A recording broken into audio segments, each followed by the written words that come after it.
જન્મકુંડળીમાં અને એસ્ટ્રોલોજીમાં most important કોઈ વસ્તુ રોલ પ્લે કરતી હોય તો એ દશાના વ્યક્તિની દશા મહાદશા છે.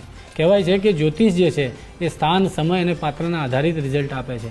એટલે જે કંઈ પણ ડેસ્ટિની વ્યક્તિની કુંડળીમાં હોય, પરંતુ એને ટ્રિગર કરવી હોય, એ ઇવેન્ટને ટ્રિગર કરવા હોય, એ ઇવેન્ટનો ઘટનાક્રમ થવો હોય તો દશા મહાદશાના આધારિત છે. અને દશા મહાદશા જે છે ને કંઈક સંદેશો આપતી હોય છે.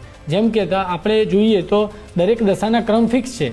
તો હંમેશા શુક્રની મહાદશા જે આવે એ પહેલાં હંમેશા કેતુની દશા આવતી હોય છે. તો અહીંયા તમે વિચારો કે કેતુની દશા, કેતુ એટલે ડિટેચમેન્ટ છે, માયાથી દૂર લઈ જવાનું કામ જ કેતુનું છે. કેતુની દશા જે છે 7 વર્ષની, એ પીરિયડની અંદર વ્યક્તિ ડિટેચ થાય છે. કેમ કે એને પછી શુક્રની મહાદશા આવવાની હોય, એમાં એને અટેચ થવાનું હોય છે. શુક્રની દશા સુખાકારીની હોય છે, એ અટેચમેન્ટની હોય છે, મોહ માયાની હોય છે.